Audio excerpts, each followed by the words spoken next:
fandaharana iray vatsy iray aina.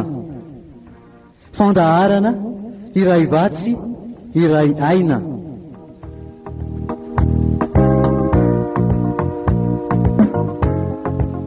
Iarahanao amin'ny mpanompon'Andriamanitra Herliva Razafy Manantsoa.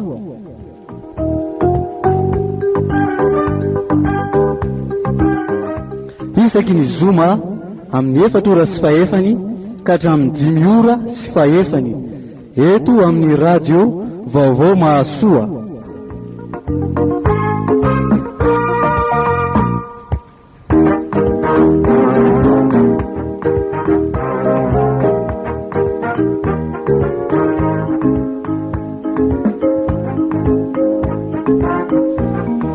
Araka izany fiokira famantarantsika izany indray dia miaraka amin'ny Herliva Razafy Manantsoa anao anatin'ilay fandarana iray vatsy iray aina izay fandrehanao eto amin'ny radio Vaovao Mahasoa amin'ny ora tahaka izao.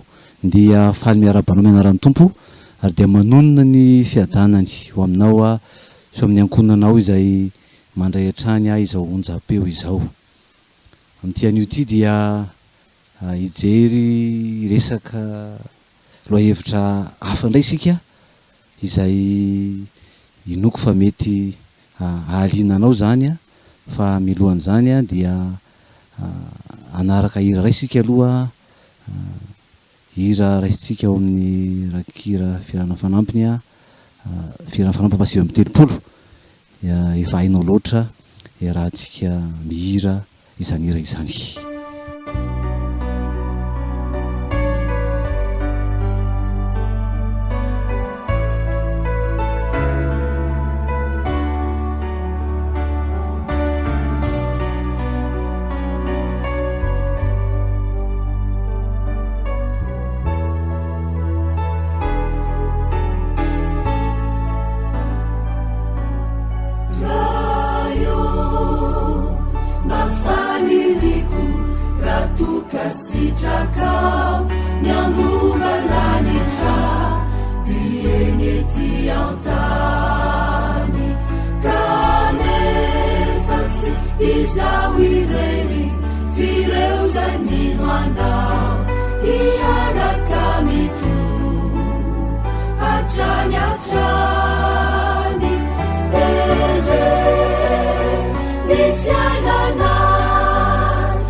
Ra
dia inoko fa nahafinaritra anao ny hira izany ary ho fanirianao ihany koa ny andova izany fiainana mandrakizay ary mba tianao ihany koa ny ahatonga ny hafa mba ho vovonjy ka andova izany fiainana mandrakizay izany. Resaka mikasika fahotana iray isika izay tao lasa tsy mampaninona ny olona intsony amin'izao vanim-potoana izao zany zavatra zany manao azy ny akamaroany maro na vavy na lahy ary tao lasa zary ifaninanana tao tsy mampiontsina ny olona akory mifantanterahana azy.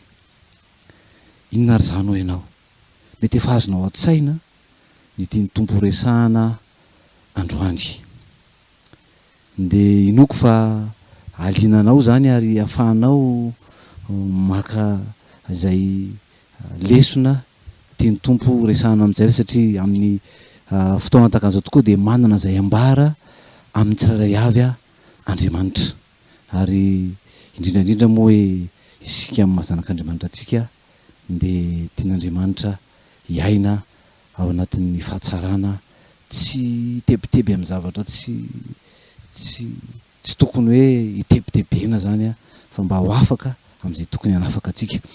Loha hevitra resantsika androany zany dia manodidina ny fijangajangana.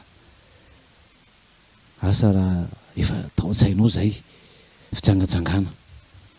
Ny Korintianina voalohany toko fahaenina, Korintianina voalohany toko fahaenina andininy faharoambin'ny folo hatramin'ny andininy faharoapolo no vakitsika. Korintianina voalohany toko fahaenina andininy faharoambin'ny folo hatramin'ny andininy faharoapolo. Ny zavatra rehetra azoko atao nefa tsy dia ary mahasoa avokoa ny zavatra rehetra. Zavatra rehetra azoko atao nefa izaho tsy mba mety andevoziny zavatra na inona na inona. Ny hanina dia ho an'ny kibo ary ny kibo dia ho an'ny hanina. Nefa samy ho levon'Andriamanitra izy roa. Fa ny tena kosa dia tsy ho amin'ny fijangajangana fa ho an'ny tompo ary ny tompo ho an'ny tena. Ary Andriamanitra efa nanangana ny tompo sady hanangana antsika koa amin'ny heriny. Tsy fantatrareo fa momba ny tenan'i Kristy ny tenanareo. Moa hanala momba ny tenan'i Kristy va aho ka hanolotra izany ho an'ny momba ny tenan'ny vehivavy janga? Sanatria izany. Moa tsy fantatrareo fa izay miray amin'ny vehivavy janga dia tena iray aminy. Fa hoe Andriamanitra ho novoray ihany izy roa. Fa izay miray amin'ny tompo kosa dia fanahy iray aminy. Mandosira ny fijangajangana izay fotoana rehetra ataon'ny olona dia iny ivelan'ny tena ihany. Fa ny mpijangajanga kosa dia manota miahatra amin'ny tenany. Ahoana ary? Moa tsy fantatrareo fa ny tenanareo dia tempolin'ny fanahy masina izay ao anatinareo sady efa azonareo tamin'Andriamanitra ka tsy tompon'ny tenanareo ianareo, volomboavidy ianareo koa dia mankalaza an'Andriamanitra amin'ny tenanareo. Izany no tenan'Andriamanitra mikasika ity fijangajangana sy ny hoe iza moa tsika amin'ny mahazanak'Andriamanitra atsika dia iza moa tsika dia tahaka ny ahoana. Ny andiny valo ambin'ny folo moa dia milaza hoe mandosira ny fijangajangana. Moa tsy fantatrareo fa ny tenanareo dia tempolin'ny fanahy masina izay ao anatinareo sady efa azonareo tamin'Andriamanitra. Andeo jerevantsika arany hoe inona moa no mahatonga ny olona hiditra ao anatin'izany fijangajangana na hoe tafiditra ao anatin'izany fijangajangana. Misy manjorona hoe tsy noheveriny fa tafiditra tao anatin'izany izy dia lasa sahirana rehefa avy eo. Ny Jakoba toko voalohany andininy faharoambin'ny folo dia izao no ambara hoe ny tsy faharetana amin'ny fakapanahy. Tsy faharetan'ny olona amin'ny fakapanahy zany dia anisany anankiray mahatafalatsaka azy ao anatin'izany fijangajangana. Zao vaky ny teny mianaran'ny tompo. Jakoba toko voalohany andininy faharoambin'ny folo. Sambatra izay olona maharitra fakapanahy. Sambatra izay olona maharitra fakapanahy. Fa rehefa voazahatoetra izy dia handray ny satrim-poninahitra fiainana izay nolazain'ny tompo mena izay tia azy. Sambatra izay olona maharitra fakapanahy. Rehefa tsy maharitra fakapanahy zany dia tafalatsaka ao anatin'ny fahotana maro. Ary anisan'izany izany fijangajangana zany. Maharitra fakapanahy. Rehefa voazahatoetra izy dia handray ny satrim-poninahitra fiainana. de ambarany eo hoe ny filan'ny olona no mitarika azy ao amin'izany fahotana izany. Ozy izy hoe amin'ny andininy 700 hoe fa samy alaim-panahy ny olona raha tarihin'ny filany sy fitahiny izy.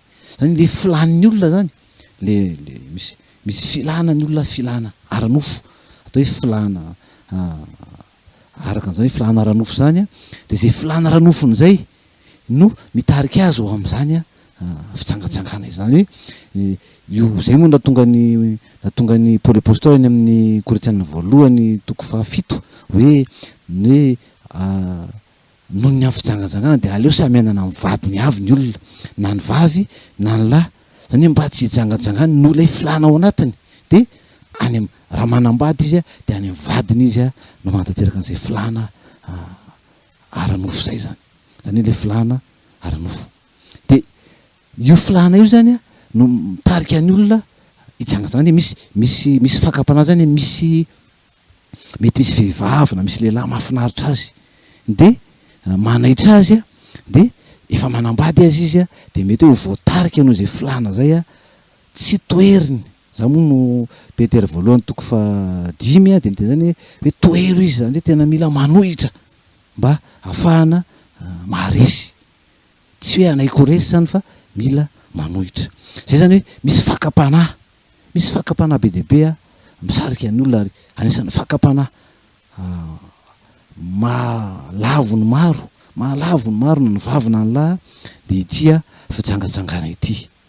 Ny teboka voalohany zany de hoe mahatonga an'izay olona hitsangatsangana de tsy faharetana amin'ny fakapanahy noho ny fitarihan'ilay filana de tafaroboka ao anatin'izay. Ary zao no ambarany ato amin'le Jakoba teo hoe fa samy alaim-panahy ny olona raha tarihan'ny filana sy fitahany izy, ary ny filana rehefa torotoronona dia miteraka ota, ary ny ota rehefa tanteraka dia miteraka fahafatesana. Zany hoe mandeha ambaratongany zany le izy, mandeha ambaratongany hoe eo lay filana, de zay filana zay lasa torotorona ao anatiny eo, lasa ao an-tsainy eo zany, lasa miteraka ao anatiny eo le filana rehefa avy eo, de izay le izy torotorona ao anaty zay lasa miteraka ota.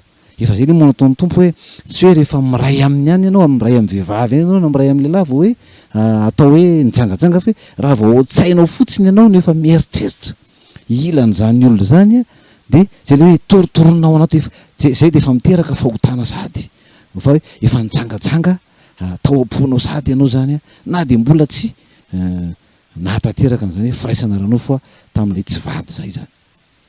Ary rehefa tanteraka, rehefa manao an'izany action zany ianao de zay le hoe miteraka fahafatesana. Zay zany le hoe fakapanahy.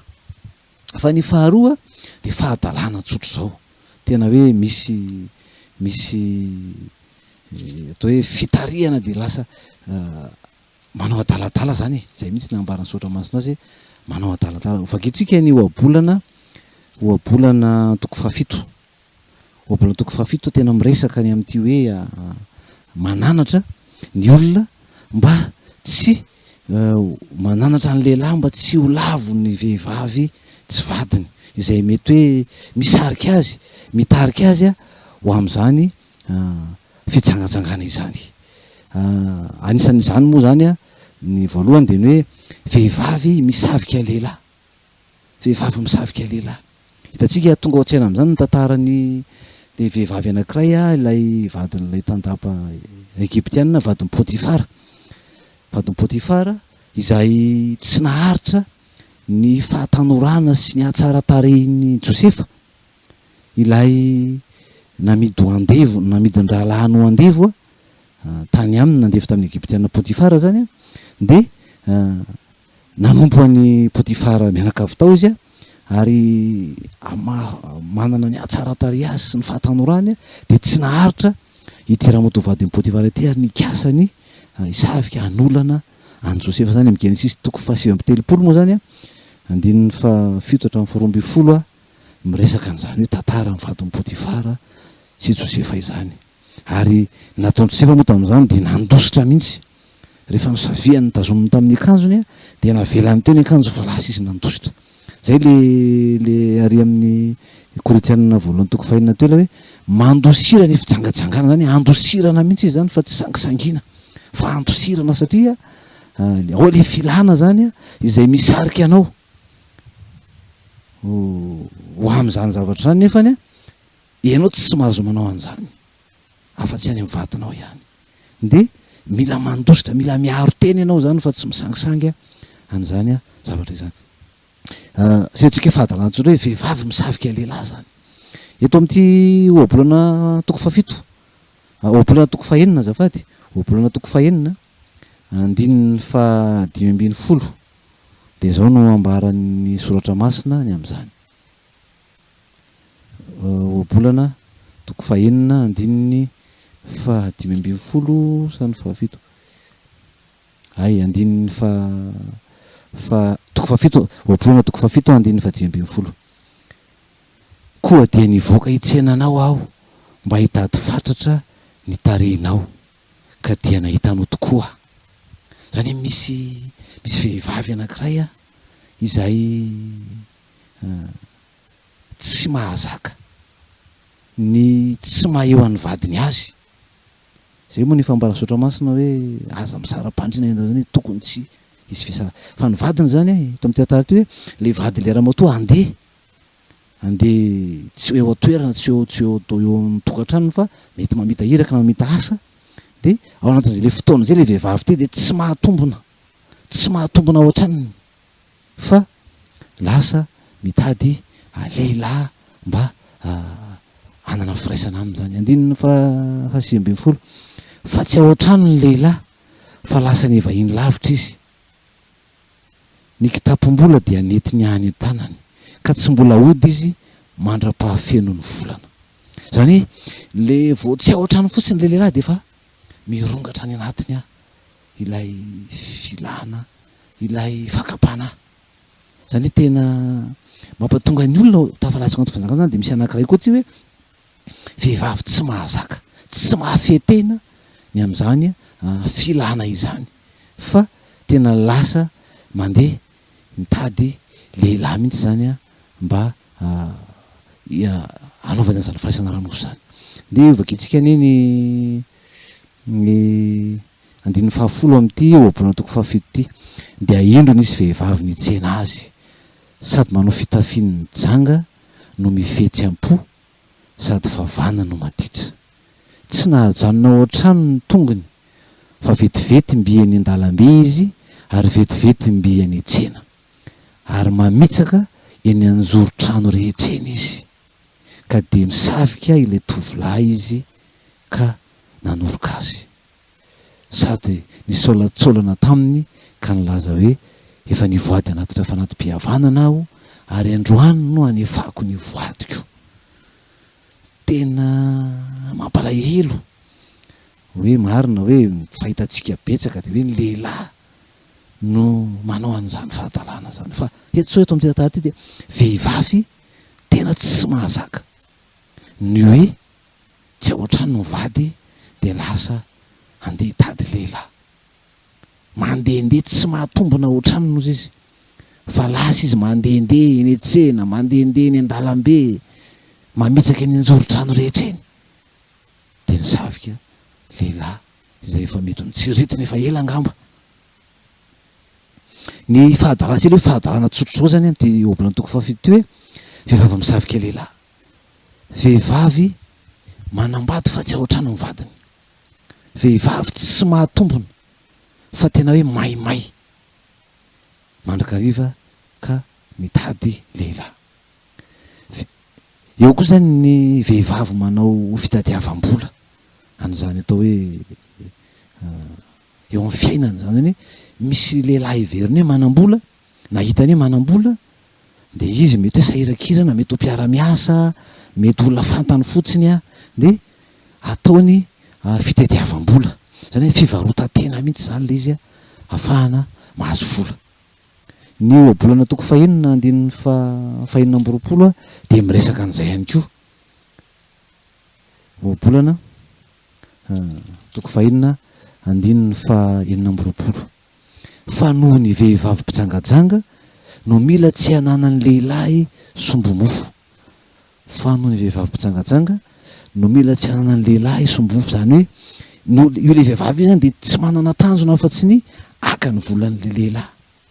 Le lehilahy rehefa anaovany fihetsika samihafa dia mety ho resiny ihany ao anatin'izay, mety ho resiny ihany ary ny am'ty ohabolana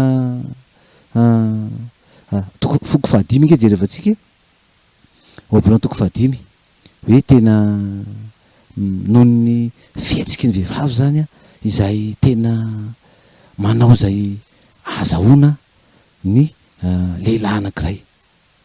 Ohabolana toko fahafito, ohabolana toko fahafito andininy tena fahafiry teo andininy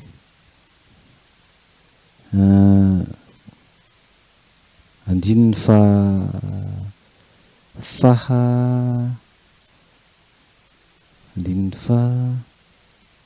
andininy faraika amby roapolo azafady indrindra. Tamin'ny teny maro no nampanekeny azy, tamin'ny fandroboan'ny molony no nitaomany azy, ka de nandeha nanaraka azy niaraka tamin'izay ilay zatovo. Tamin'ny teny maro no nampanekeny azy, tamin'ny nandroboan'ny molony, tamin'ny fandroboan'ny molony no nitaomany azy. Zany eo zany le fitafy efa fitafina vehivavy tsanga zay moa le ambarany. Iry amin'ny ohabolana toko fahafito andininy fahafolo hoe dia indro nisy vehivavy nitsena azy sady nanao fitafian'ny janga no mifetsy am-po. Ary indro nisy vehivavy hitsena azy sady nanao fitafian'ny janga no mifetsy am-po. De atemy andininy faraika amby roapolo izy hoe tamin'ny teny maro no nampanekeny azy, tamin'ny fandroboan'ny molony no nitaomany azy. Vehivavy anankiray izay efa manao fitafina janga zany manao zay miprovoke an'le lehilahy mihitsy zany. Ny ahoana ny ahatonga nyty olo ty ho taitra satria zany ny mahataitra ny lehilahy de ny fahitana, ny vue zany hoe mahita fitanjahana de taitra. Zay zany ny lehilahy zay. Fitafy miantsy lehilahy mampiseho fitanjahana, fitafy miantsy lehilahy mampiseho fitanjahana zany de ampiasaina ihany koa fitafy miantsy lehilahy. De akoatran'le fitafy zany efa miantsy aseho mihitsy ny fitanjahana, de eo koa ny mbola manao teny mandangolango mamitaka langage de séducteur ozy izy ny ambarany amin'ny ohabolana toko fahenina andininy faraika amby roapolo izy miteny an'izay. Ohabolana toko fahenina andininy faraika amby roapolo koa izy ohabolana toko fahenina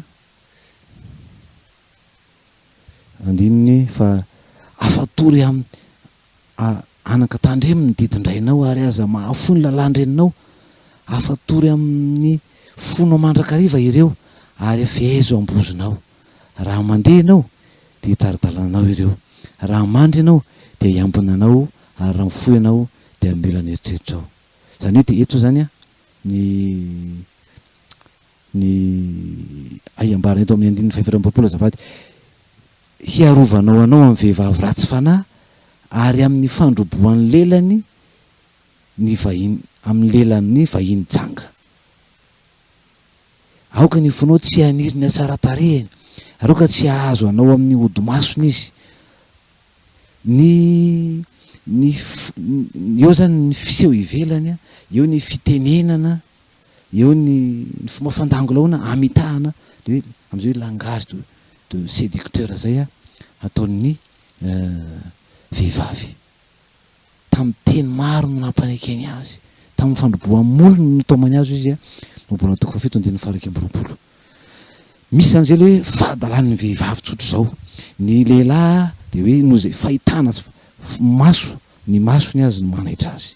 De ny vehivavy zany matoa manao akanjo mampiseho fitanjahana de mety everiny hoe am'izay no ananany l'estime de soi ohatran'izao marina, fa tadidio fa tsy miaina rery ny vehivavy, fa miara-miaina amin'ny fiarahamony ianao ka raha fitafiana mampiseho fitanjahana no ataonao de tsy maintsy miprovoke lehilahy ianao ary zany mahatonga ny lehilahy maro tsy mahatandry tena no zay fitafy ataon'ny vehivavy zay. Eo koa zany ny atao hoe antony mahatonga koa ny fitsangatsangana de ny olam-pifandraisana eo am-pivady, olam-pifandraisana eo am-pivady. Ny mpivady miady lava noho ny antony maro, zany hoe tena tsy de misy resaka miafara amina hoe fiombonana, fa raha vao miresaka de ady ny hafarany. Tsy mba misy fitenenana mba hifampahirezana, fa raha vao mba mifaneho hevitra de mifampitsikera ao anatin'izany. Mpivady miady lava noho ny antony maro. Tsy rehefa tsika zao rehefa ambarantsika foana ny efesana toko 5:7 hoe ianareo vehivavy ny lahy no lohan'ny vavy. Efesiana toko 5:7 ny lahy no lohan'ny vavy. Izany zao zay le hoe miady lava noho ny antony maro. Rehefa ohatra ka ny vehivavy zany maka ny toeran'ny lehilahy, izy indray no manao lehilahy ohatrano, mandreny andraikitra rehetrarehetra, tsy mamela ny vadiny andray andraikitra, fa izy no to de manao ny zavatra rehetra, maka fanapahan-kevitra samy irery amin'izay atao de izay de efa mahatonga ihany koa ny lehilahy ho sahirana ao anatin'ny tokantrano. Mpivady miady lava rehefa tsy manaraka, tsy mandeha amin'ny sitrapon'Andriamanitra zany, ny tsy arahantsika ny torolalàn'Andriamanitra mikasika ny fanambadiana de mitondra korotana sy ady zany. Ambara am'izany zao ny amin'ny hoe ny lahy no lohan'ny vavy. De ambara koa amin'ny Efesana toko 5:12 hoe ny vehivavy tsy manaky ny lehilahy, fa manao zay sitraky ny fony sy hitany fa mety ka manamaivana amin'ny mahalehilahy. Lohan'ny vavy azy sy ny ankonana de hitondra korotana sy ady zany. Ianareo vehivavy manaky ny vadinareo. De ny tsy fahaizan'ny vehivavy zany manaky, mipetraka amin'ny toeran'ny mahavehivavy azy, anaiky ny lehilahy de hitondra ihany koa zay korotana sy ady. Ny lehilahy ihany koa zay tsy maneho fitiavana ny vadiny, tsy maneho fitiavana fa manjakazaka, manao didiko fe lehibe, tsy mba miaino ny vadiny, dia mitondra korotana ihany koa satria misy alahelo ao anatin'ny vehivavy. De zany rehetrarehetra zany mitondra tsy filaminana, mitondra korotana ao anatin'ny tokantrano. Ny olam-pifandraisana zany, raha vao ny fifandraisana no tsy milamina tsara, raha resantsika ny amin'ny hoe fifandraisana hoe tsy fahaizana miresaka, tsy fahaizana miaino, hoe raha maneho hevitra raha mba miezaka maneho ny heviny na milaza ny olany ny anankiray amin'ny mpivady ka tsy hainy anankiray izay iresahana ny miaino, fa manakina no ataony, mitsikera no ataony, manambany no ataony, mitabataba no ataony, manao tsinitsinina no ataony, tsy miraharaha ny hevitry ny vadiny izy fa manamaivana sy tsy miraharaha tsotra zao fotsiny. Zany zavatra zany de miteraka alahelo miteraka tsy fahatsaran'ny fifandraisana.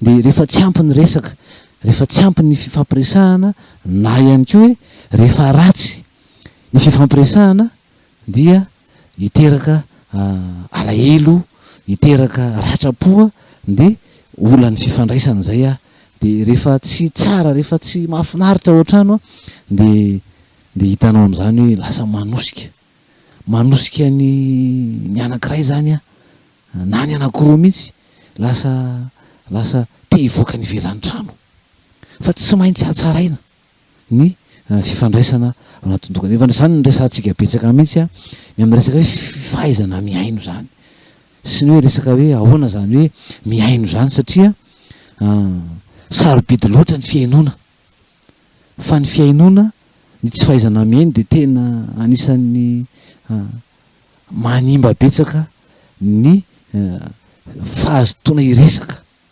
Rehefa tsy hainao ny miainon'ny olona de kamo izy iresaka. Efa resantsika foana moa zany amin'izany hoe fahaizana miaino zany fakana fanaovana hoe resantsika ny amin'ny hoe fiainona mampientana zany hoe ahoana ny tonga ny olona anankiray azoto hatrany iresaka. Rehefa mitantara ny olana izy de tsy azo atao mihitsy no manao hoe mitsikera sy maneho hevitra avy hatrany fa nfandraisantsika tsara ny amin'ny hoe rehefa maneno io de atao zay ahazahoana tsara n'ilay olona, atao asehoanao mihitsy fa mihaino azy ianao ary manaraka azy ary mahazo tsara za zavatra resana zany amin'ny alalan'ny fomba anambaranao ny fahazahoanao ny zavatra teneniny zany hoe azoko zany zao ke zany tianao tena zay fomba firesaka zay de mitondra amin'ny olona fampiresahana tsara hoe mifampicomprendre moa izy nitsika milaza hoe azonao tsara ny olako zay zany ny tsy firarahina ny hafa zany de tena tsy firahina ny vady de mahatonga fahalainana na ny mody ao an-trano azy nge indraindray lasa kamo lehilahy rehefa mikorotana lava ny vehivavy rehefa mikorotana lava tabataba lava tsisy fifaliana tsisy fakasitrahana fa tsy mety ihany no ambara sy atao dridrangilo izy ny fomba fitentsika zay hoe isan'andro isan'andro de lasa tsy mahafinaritra lasa leo zany lasa hoe rehefa tonga ohatrany de lasa tonga de maka ny coin moa itsika lasa tonga de manao zavatra fa tsy mba misy hoe dinidinika tsy mba misy resadresaka mba hifanaovana satria betsaka nefa no azo resahana betsaka ny tokony resahana fa rehefa hoe tsy mahafinaritra de lasa kamony miresaka de lasa na zany mody fa manao an'zany na kamo mody de taraiky any am'izay alehany any tsy te mody ao an-trano raha tsy efa hoe efa alina sasany mody loza lasa misotro toka mihitsy indray everiny hoe zay no vaolana fa ny olana zany mila vahana fa ny olana tsy azo avela hijanona am'izao zany fa ny olana tsy vahana tsy ho vaovah mihitsy ary ny alahelonao tsy ambara de tsy fantatry ny vadinao inona mampalahelo anao zay ny lanany hoe miresaka nefa rehefa miresaka tsika de mila mahay tsara mihaino mahay tsara maneho hevitra mba tsy ho zay no lasa sakana animbana indray an'le fifandraisana to jerefa zany hoe zao zany jerefatsika hoe inona mo mahatonga ny fitsangatsangana tonga mizangana de zany hoe tena eo ny fakapanahy zany fakapanahy de misy io ny devolo ny makafanahy eo koa ny filana zay efa ao anatin'ny olona mitarika azy de anao zavatra zay tsy araka ny sitrapon'Andriamanitra zany ny filana no mitarika aza atao foana hoe ny devolo no mitarika ao anatinao misy filana de anao mila mifehy azy aona ny fehezana azy mila mifehy teny ianao zany eo koa ny hoe rehefa tsy saina de aleo mandositra fa tsy hoe eo ihany ianao de avy eo anao tratra fa miala zay no ambara sotro masina hoe mandosira ny fitsangatsangana fa ny fahotana rehetra ataon'ny olona de nivelan'ny tenany ihany korotena voalohany toko fahina manomboka amin'ny roambifolo hatramin'ny faharoapolo zay mifakitsika teo hoe zay hoe mandositra misy dika izy miteny hoe mandosira izy tsy miteny fotsiny hoe mijanony eo na hoe mandositra de ny any ampetere voalohany toko fahadimy moa de hoe toero zany hoe rehefa tsy mandositra de manohitra zay zany anisany atao hoe mahatonga ny fisangatsangana zany filana zany fa tsy helika foana ny amin'ny devoly sy ohatran'zay eo koa nefa ny hoe vehivavy koa tena anisan'ny mahatonga betsaka ny lehilahy hijangajanga ny ataon'ny vehivavy ao zany tena hoe misavika lehilahy mihitsy eo ny amony amin'ny vola de manao zay azahoana n'le vadin'olona na mety hoe tsy fahampiana fitiavana ihany amin'ny tokantranony ihany de le vadin'olona indray no everina ameno an'izany eo zany resantsika hoe ny fitafy miantsy lehilahy noho ny amin'ny fitanjahana zany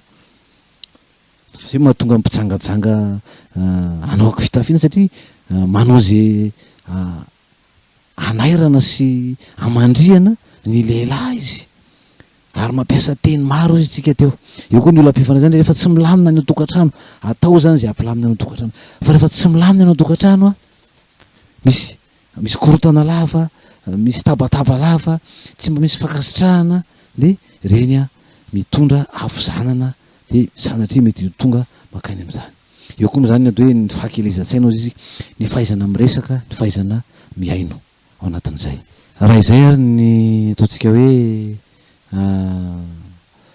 antony mahatonga an'zany fitsangatsangana zany to je rehefa tsika indray hoe inona no vokatra atsiny zany inona no vokatra ratsy tsisy vokatra tsara moa zany fa de vokatra ratsy no ateraka zany eo amin'ny ny fiainan'ny olona zany jerefa tsika hoe inavy izy ireo tsy zavatra hita aloha zany de ny tsy manam-piadanana ny olona ao anatin'izany tsisy fiadanana, olona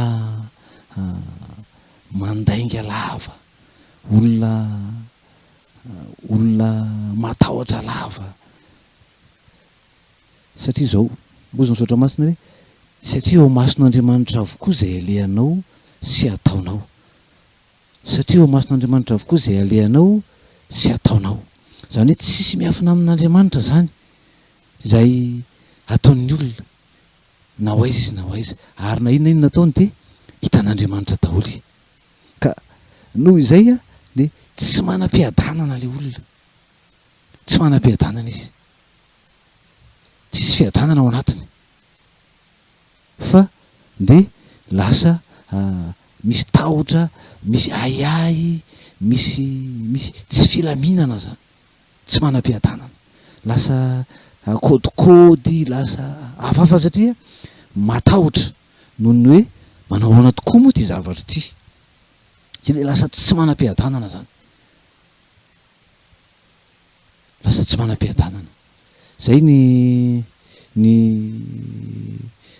no ambara sotra masina hoe lasa hoe satria eo mason'Andriamanitra avokoa ny ale sy atao an'ny olona. Nahoana ianao anaka no reniko ny fitiavana vehivavy tsy vatinao, zay no ambarany. Ohabolana toko 5:26. Nahoana ianao anaka no reniko amin'ny fitiavana vehivavy tsy vatinao ka hanohana ny tratran'ny vahiny janga. Nahoana? Fa eo imason'i Jehova ny alehan'ny olona ary ny diany rehetra dia dinihiny avokoa.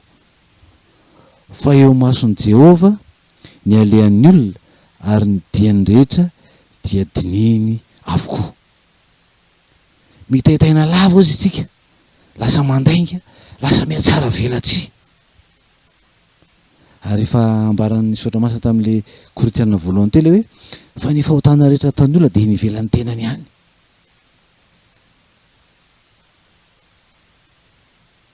Ary zao koa ny zava-doza amin'izy hoe miverina amin'ny olona ihany a izay ataony izay, miverina amin'ny ihany ny ataony. Zay no mahazava-dozany koa zany amin'ity, izay in'le raha ratsy ataonao iny dia miverina aminao ihany, lasa miverina amin'ilay olona ihany. Ny heliko ny ratsy fanahy dia mahazo ny tenany ihany, miverina aminao ihany ny ataonao, miverina aminao ihany ny ataonao. Dia anjarantsika mijery inona ny vokatra zany, misy vokatra zany dia hoe tsy mampiadana, tsisy filaminantsaina. Dia zao koa ny zavatra faharoa hoe le ratsy ataonao iny dia mitsingerina aminao ihany, zany zavatra zany, mitsingerina aminao, na sanatria mety mitsingerina any amin'ny taranakao, zany zavatra zany. Ka tsy zany vokatra zany a dia efa hita amin'ny maro izay mety hoe tafalatsaka, ary zany ny tantaran'i Davida rehefa lavy tamin'ny Batseba dia zay miverina amin'ny ihany, zany zavatra zany a, satria dia ny zanany ihany no lasa nandringana sy naka an'ireo vadin'i Davida. Zany hoe tena mila efa saintsainina satria zany nefa zavatra ateraka izany zavatra tsy ateraka izany. Aty amin'ny andinin'ny fahavakitsika teo moa ny andininy toko 5 ohabolana toko 5 andininy 5:20 noho ny vehivavy mpijangajanga no mila tsy hananany lehilahy sombo-mofo. Zany hoe lany ny vehivavy janga ny volany, mandany ny vola ihany koa zany a ny vehivavy, ny fijangajangana ataon'ny olona dia mandany ihany koa ny volany, mandany ny volany, lany amin'ny vehivavy, lany amin'ny vehivavy tsy vatiny ihany volany. Rehefa tsy ampy moa zany ny ao an-tanana dia lasany zaraina, tsy maintsy zaraina zany makany amin'izany vehivavy iarahan'ny olona zany.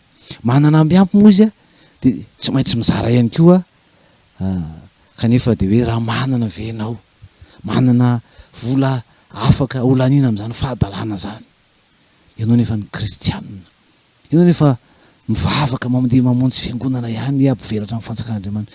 Maina tsy omena ampivelatra amin'ny fanjakan'Andriamanitra zany, omena hanaovana hiasa ny fiangonana, anatsarana ny ampivelarana fanjakan'Andriamanitra, anaovana atafika masina sy ny asan'Andriamanitra rehetra, izay ampivelarana zany fanjakan'Andriamanitra zany. Toy izay amotehana ny tenanao, potika ny tena. Rehefa ao anatin'izany aloha zany dia potika ny olona zay manao an'izany. Raha zany no toeranao, zany ho fiainanao, dia ho potika anao. Ho potika ny tokantranonao koa, ho potika ao anatin'izany. Ny zanakao ho potika ao anatin'izany. Tsisy mety hoe ny fahafinaretana zay mety ho azo ao anatin'izany dia tsisy dikany eo anatrehan'ny fahatiantoka maro izay vokatry ty fitsangatsangana ty. Resantsika hoe tsy misy fiadanam-po, tsisy fiadanana ny olona. Mitaitaina sy mandainga sy zany hoe tena tsy milamina mihitsy zany. Ny vola mbola ato-tsaina hafa koa zay. Ny tokantrano, ny zanakao anatin'izany menatr'olona. Ny vady moa zany dia efa eo ny rahatra-po mafy izay mahazo, ny alahelo. Eo koa no mety hoe mbola vono satria rehefa ohatra zany dia tsy fahazahoana fitiavana satria rehefa variana any amin'izany vehivavy ijangajangana zany ny lehilahy na ny vehivavy any amin'ny lehilahy ijangajangana any dia adino ny tokantranony. Tsisy fitiavana hoentiny ao an-trano tsony fa ritra ny ivelany any izy. Any no mahafatifaty azy, any matoa any no andaniny ny fiainana zany.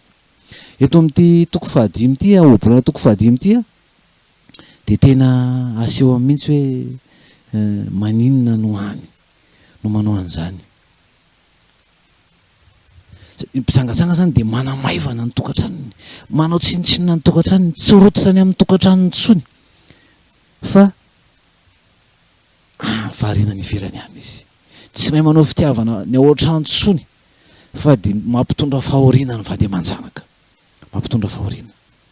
Ary ny azo ny olona manao an'izany moa dia efa zay hoe ambarany sotra masina hoe any miazakazaka mankany amin'ny fahaverezana ange izy. Miazakazaka izy tsy fantany akory ho aiza izy, fa ny fahaverezana no miazakazahany.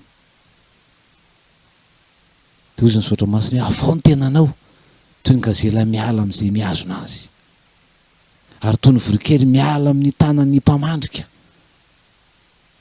Zany hoe tena tian'Andriamanitra hoe hitsoaka tao anatin'izany fahadalàna zany.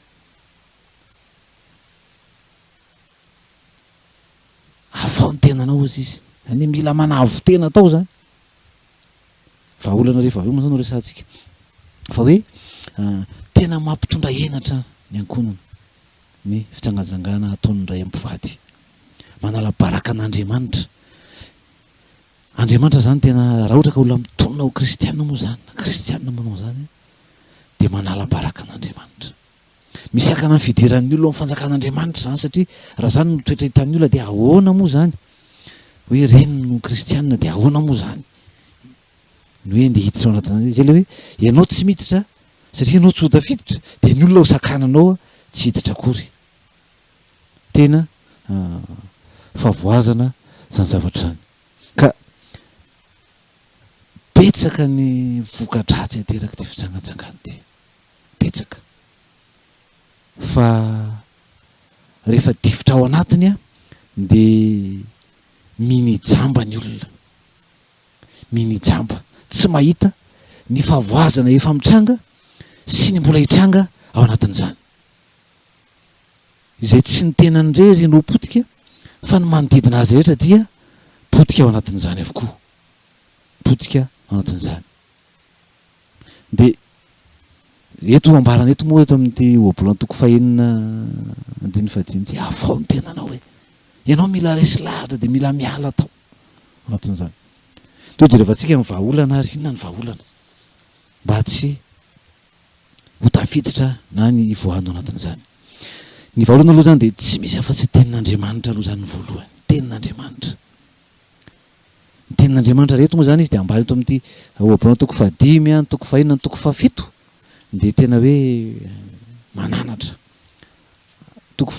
Ohabolana toko fahadimy andiny voalohany, anaka tandremo ny fahendreko, atongolano ny sofinao amin'ny fahalalako, hiheveranao tsara ny fisainana mazava sy hitandreman'ny molotrao ny fahalalana. fanomolotry ny vehivavy jejo dia mitete toy ny tantely avy amin'ny tohotra, ary ny vavany dia malama noho ny diloilo, nefa ny farany mangidy tahaka ny hazo mahafaty, ary maranitra ohatra ny sabatra roa lela, ny tongony midina ho any amin'ny fahafatesana, ary ny diany mizotra ho any amin'ny fiaina tsy hita. Tsy mahazo mandiny lalanaina mihitsy izy, sy le fiainana mandrakizay resantsika hoe lalanaina zany hoe lalana ny hazo naina no dirany amin'ny fiainana mandrakizay, lalanaina lalany ny fiainana, tsy mandihana zany izy. Fa ianao zany izy anaka tandre mahatongo lany zao anao enoy toko fahenina andininy faharoapolo anaka tandre mididindrainao, ary aza mahafoy ny lalandreninao, afatory amin'ny fonao mandrakariva ireo, ary fehezo ambozinao, raha mandeha ianao dia hitaritarananao ireo, raha mandry ianao dia hiambina anao, ary raha mifoy ianao dia hamelona ny eritreritra anao. Fa jiro ny didy ary fanazavana ny lalana, ary ny lalanaina sy anatra famaizana. Iarovana anao amin'ny vehivavy ratsy fanahy amin'ny fandroboan'ny lelany vahintsanga. Zany hoe tena tsy misy afa-tsy ny tenina zany fiainona sy fiazonana ny tenin'Andriamanitra. Ary zay moa no ambaran'ny ny salamo 125 hoe fanilon'ny tongotry tsy fanazavana ny lalako zany ny tenin'Andriamanitra ataoboko ny raiketako ny teninao mba tsy hanotako aminao. Inona nareo vazatao vadalaka ry antsovoloto ny fitandrea manaraka ny teny hoe tenin'Andriamanitra ao am-po, mirakitra ao am-po, dia reny no entina miady. Tenin'Andriamanitra zany entina miady. Inona nareo vazatao vadalaka ry antsovoloto ny fitandrea manaraka ny teninao. Avy leo no masoko tsy hijery zava-poana. Zany hoe tena ny tenin'Andriamanitra io dia tsy hoe fahalalana, dia mahafantatra dia ao an-tsaiko zany. Ao am-poko ny raiketako ny teninao mba tsy hanotako aminao. Zany hoe ny tenin'Andriamanitra zay haiko dia ho ampingako, ho fiadiko, entiko manohitra ny ratsy. Zany eo anoloana an'ireny dia miezaka mba amerina ny tenin'Andriamanitra mba tsy hahatonga ho reraka. Ny faharerahana mantsy dia mahatonga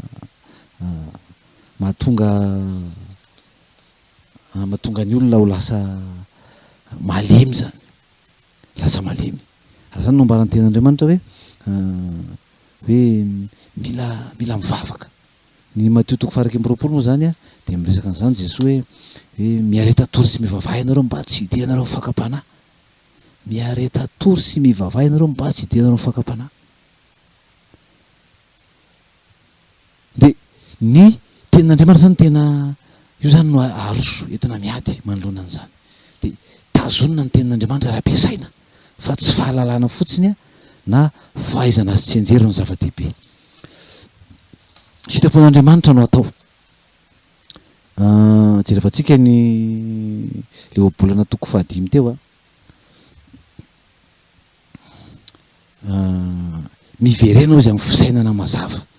Miverena amin'ny fisainana mazava. Mila miverina amin'ny tena, mila tonga saina zany ianao, mila mahatsiaro saina aloha hoe diso lalana zany, tsy tia ny lalana, tsy le lalana ty. Zay hoe miverena tsy mandeha any amin'ny maizina fa mandeha any amin'ny mazava. Zay any amin'ny maizina mantsy tsisy mahita, fa any amin'ny mazava dia hitanao hoe zay izy miverena amin'ny fisainana mazava. Miverena amin'ny fisainana mazava. Tenin'Andriamanitra tsika hiverina amin'izany fisainana mazava zany. Dia eo ambarany koa hoe amin'ny toko 7 sy ny 9 hoe mamitaka ny vehivavy.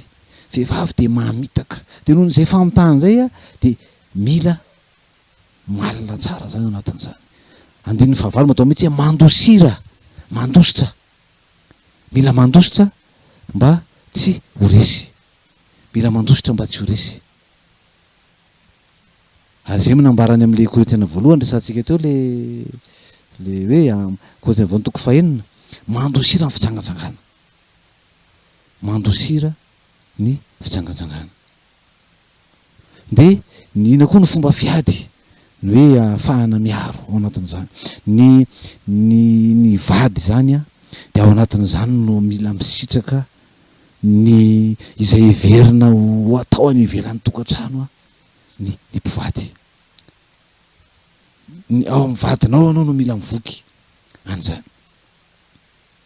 Ny zao nambarany amin'ny Hébreux toko 5:10-12 misy torano avy amin'ny lavaky ny famorian-dranonao ihany sy rano miboboky avy ao amin'ny fatsakanao.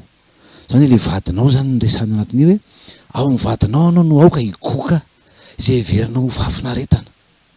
Misy torano avy amin'ny lavaka famorian-dranonao ihany sy rano miboboky avy amin'ny fatsakanao. Zay zany vahoana anakiraiky hoe ny vehivavy zany de mila manao izay ahatonga ny vadiny olina aminy. Ary ao anatin'izay hoe lay lehilahy de ao anatin'izay hoe ity ny vady na ny vavy na ny lamo zany de ao anatin'izay no tokony isitraka zay rehetra fahafinaretana tokony ho azony mpivady ao anaty satria zay mihitsy nanaovan'Andriamanitra atsika zany. Aoka ho anao irery ihany zanany, aoka ianao ihany no isitraka an'izany amin'ny vadinao. Fa aza iombonana amin'ny hafa, tsy iombonana amin'ny hafa, fa aoka ianao ihany. Aoka ho tarina ny loharanonao ary mifalia amin'ny vadina, fahatanoranao zany ny vadinao ihany mifalianao. Fa mainao izy vadinao io tamin'ny fahatanorany de raha vavy mateo ty sy ozy ty tsara biky zany hoe tena maneho ny fahatsaratarehany vadinao zany. Hoe ny vadinao ihany io no tsara satria io nefa nalaina. De ao anatiny ao ataovy zay isitrahanao izay tsara fa tsy any ivelany no andeha hitady an'izany fahafinaretana sy everina hoe ho miavaka noho ny vady izany. Antony Andriamanitra mihitsy zay hoe ka tsisy hamitaka ny vadiny fahatanorany.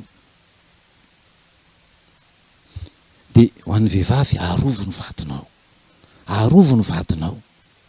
Tsy amin'ny fahasarotam-piaro mahazatra ny olona hoe de sarom-piaro be de vadiko ny tsy zany.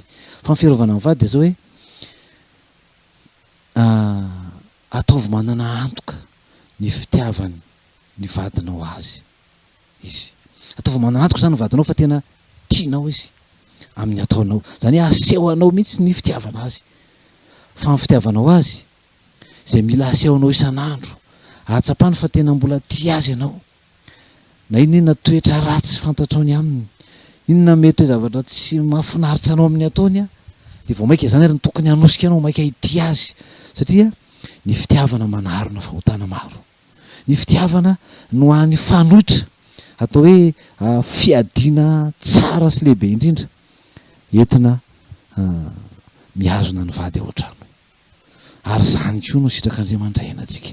Tsy hoe misy zavatra mahatezitezitra aminao de ndeha ho sorena aminy ianao de aneho fihetsika tsy aneho fitiavana.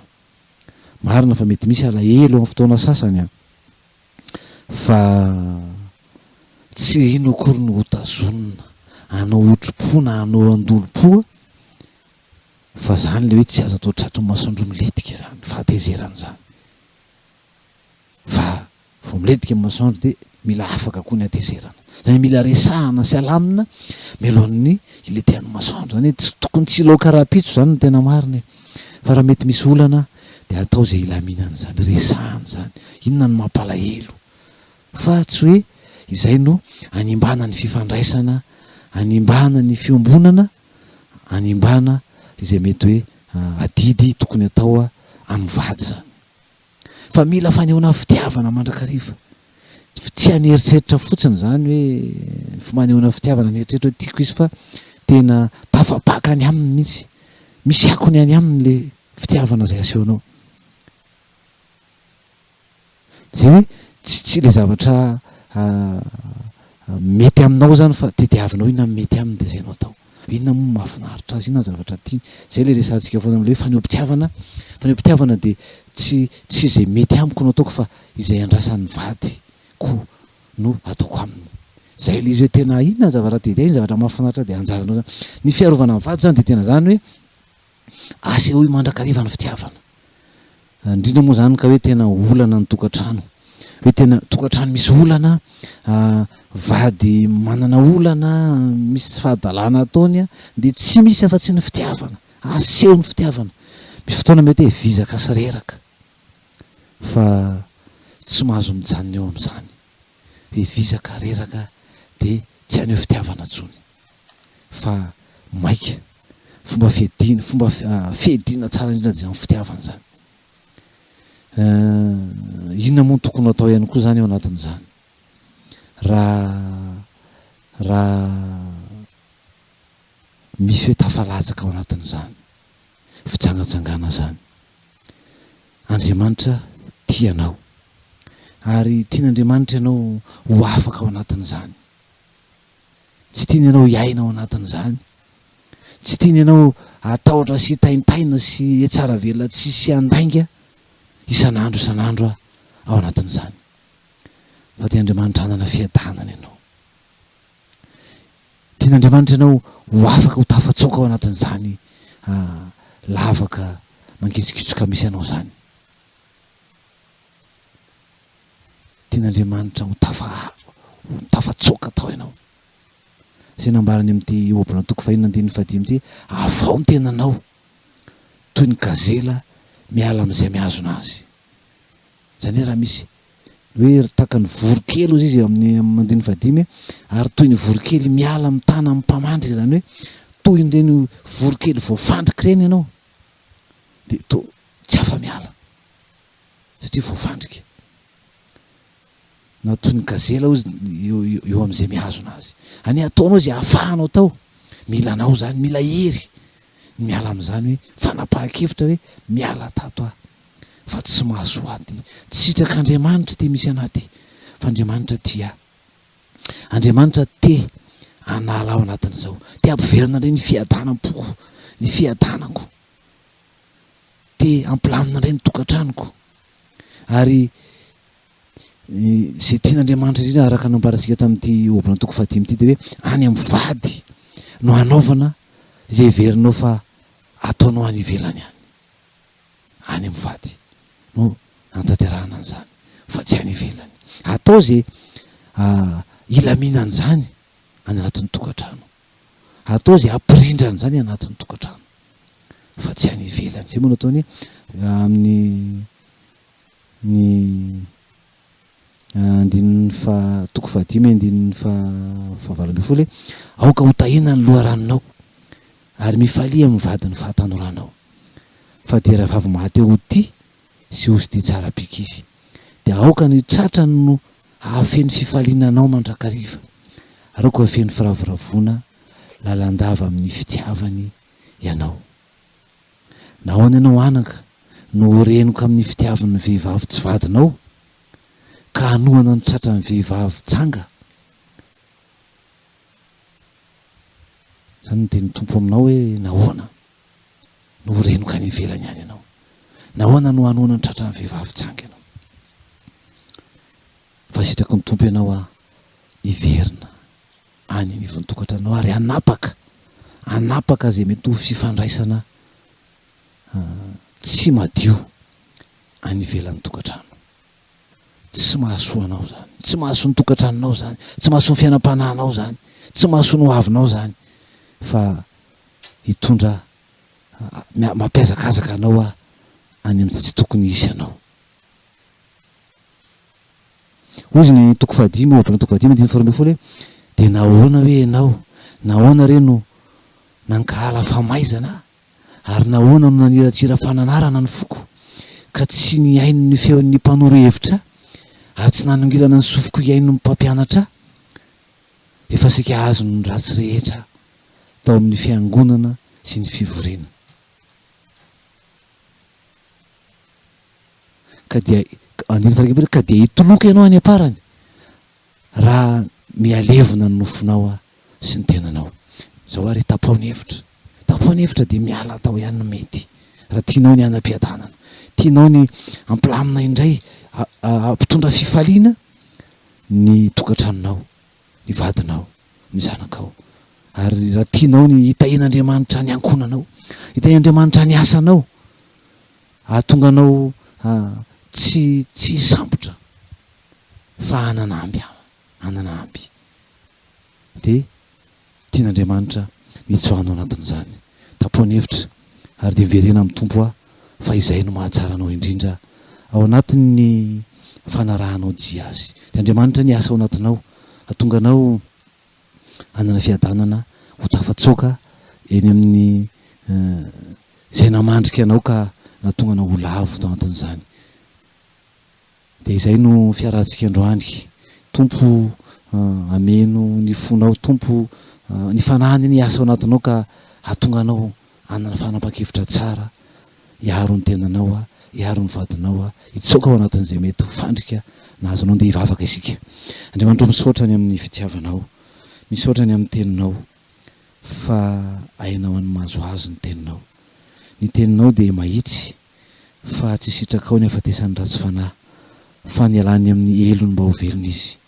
Dia ianao mahalala Andriamanitra izay rehetra ny hain'izao fandarana izao. Fantatrao ny misy ny tsirairay avy, fantatrao izay mety mitoloko ao anatin'ny ditra ny vady. Eo koa izay mety ho anjara andraikitry ny tsirairay ao anatin'ny tokantrano, mety hoe nahatonga tamin'izany fitsangatsangana izany. Ao ireo izay milamina tsara ny tokantrano, dia ianao no anohana tsara izy ireny mba tsy ho lavo sy ho solafaka ao anatin'ny faharatsian'Andriamanitra ao. Dia ampio toano herinao, ianao no anatsoaka izay rehetra latsaka ao anatin'ny fandriky ny mpiaza azy Andriamanitra ao, ka hatonga azy hiverina indray ao aminao, hiverina indray amin'ny vadiny ny fahatanorany. Dia matoky ianao izay fa Andriamanitra tsara ianao, dia ianao hatanteraka izay fikesana tsara anatin'ny tsirairay avy. Misaotra betsaka Tompo amin'ny anaran'i Jesoa Kristy. Amen. Izay no fandarantsika androany, misaotra ny Tompo fa atsika hantanteraka an'izany omenanao ny lahara-pifandraisantsika, fa atsika moa zany mifampitondra ao amin'ny Tompo sy mifanohana, ary ihany koa ho atsika izay hoe fikambanana na sampana anatina fiangonana, fahana mifandray raha ohatra misy fiofanana tokony azo hifanampiana anatin'izany. Ny 033 14 081 43, ny 034 80 747 60, ary ny 032 46 926 71. Ny laharany mailaka moa dia ny anaran'ny fandarantsika iraivatsiray @gmail.com. Fiadanany tompony eo amintsika tsiray avy.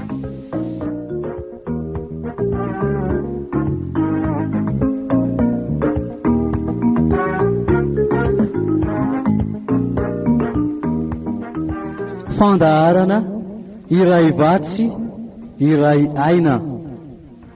Fandaharana iray vatsy iray aina.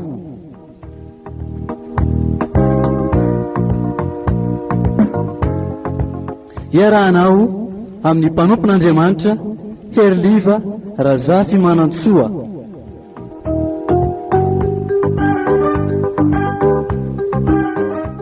Isaky ny zoma amin'ny 4 ora sy fahefany ka hatramin'ny 5 ora sy fahefany eto amin'ny radio Vaovao Mahasoa.